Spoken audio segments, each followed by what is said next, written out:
지금 이 이야기를 끝까지 들으셔야 하는 이유가 있습니다. 혹시 이런 생각 한 번이라도 해보신 적 있으신가요? 치과 치료를 미루고 미루다 결국 아무것도 하지 못한 채 몇 해가 지나버린 건 아닐까?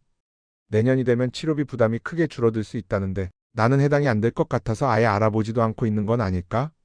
오늘 이야기는 단순한 정보 전달이 아니라 실제 통계와 설문조사를 통해 왜 이 문제가 중요한지, 그리고 왜 지금부터 준비해야 하는지를 함께 짚어보는 시간입니다. 보건복지부와 건강보험공단이 공동으로 실시한 고령층 의료이용 실태조사에 따르면 60세 이상 응답자 중 절반이 넘는 비율이 치과 치료가 필요함에도 불구하고 비용 부담 때문에 치료를 미루고 있다고 답했습니다. 그 중에서도 임플란트나 틀니처럼 비용이 큰 치료의 경우 10명 중 6명 이상이 필요는 하지만 포기했다라고 응답했습니다. 이 수치는 단순한 숫자가 아니라 실제로 많은 어르신들이 통증과 불편함을 참고 살아가고 있다는 의미입니다.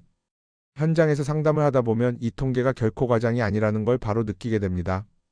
치아가 불편해 음식 섭취가 줄어들고 그로 인해 체중이 감소하거나 소화 기능이 떨어졌다는 이야기를 자주 듣게 됩니다.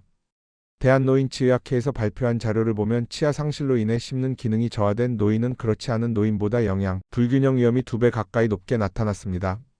치과 치료는 단순히 치아의 문제가 아니라 전반적인 건강과 직결된 문제라는 점이 분명하게 드러나는 대목입니다.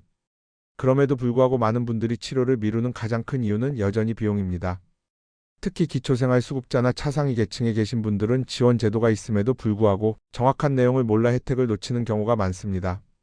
실제로 건강보험공단 내부 조사에서도 치과보험 적용 대상임에도 이를 인지하지 못하고 비보험 치료를 받은 사례가 적지 않게 확인된 바 있습니다.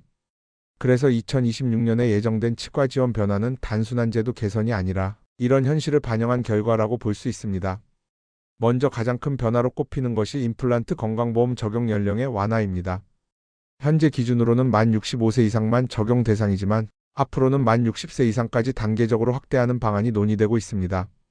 이 연령 구간은 실제로 치아 상실이 급격히 증가하는 시기이기도 합니다. 국민건강영양조사 결과에 따르면 60세 전후를 기준으로 자연치아 개수가 급격히 감소하는 경향이 뚜렷하게 나타납니다. 두 번째 변화는 임플란트 보험 적용 개수 확대입니다. 현재는 평생 2개까지만 보험 혜택을 받을 수 있는데 이 제한 때문에 치료를 중단하는 분들이 많았습니다. 치과의사협회가 실시한 설문조사에서도 임플란트 치료를 받다 중단한 환자 중 상당수가 보험 적용 개수 제한을 이유로 들었습니다. 이 개수가 4개까지 확대될 경우 치료를 단계적으로 이어갈 수 있어 생활의 불편함을 크게 줄일 수 있습니다. 세 번째는 본인 부담금 완화입니다. 지금도 기초생활수급자의 본인 부담 비율은 낮은 편이지만 실제 체감 부담은 여전히 큽니다.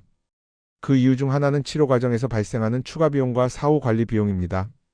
2026년을 기준으로 고령층 치과 지원 예산이 확대되면 이런 부분까지 포함한 실질 부담 경감이 함께 논의될 가능성이 높습니다. 네 번째 변화는 치료 재료 선택의 폭입니다.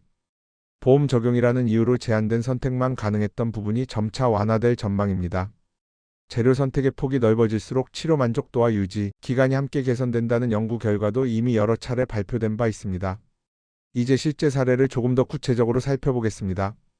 60대 초반의 한 어르신은 치아 상태가 급격히 나빠졌지만 나이 기준 때문에 보험 적용을 받지 못해 치료를 미뤄왔습니다.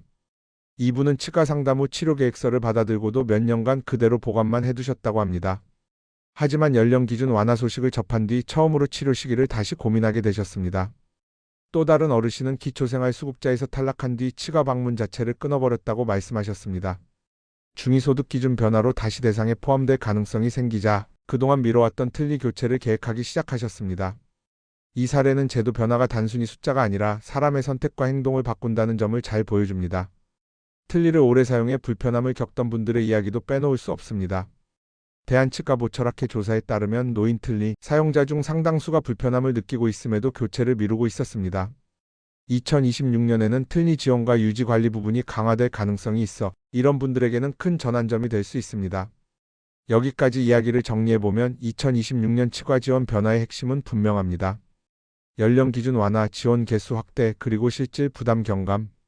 이 세 가지는 단순한 정책 용어가 아니라 그동안 치료를 포기해왔던 분들에게 다시 선택할 수 있는 기회를 주는 변화입니다. 만약 지금 치아 문제로 불편함을 참고 계시다면 올해 안에 모든 결정을 내릴 필요는 없습니다. 하지만 내년을 기준으로 다시 한번 본인의 자격과 지원 내용을 확인해보는 건 꼭 필요합니다. 병원, 주민센터, 건강보험공단을 통해 차분히 확인하신다면 생각보다 문턱이 낮다는 걸 느끼실 수도 있습니다. 이 영상을 통해 드리고 싶은 메시지는 단순합니다. 정보를 몰라서 치료를 포기하는 일이 더 이상 반복되지 않았으면 좋겠습니다. 앞으로도 정책과 제도가 정리되는 대로 가장 믿을 수 있는 근거와 함께 쉽게 풀어 설명드리겠습니다. 오늘도 긴 이야기 끝까지 함께 들어주셔서 진심으로 감사합니다.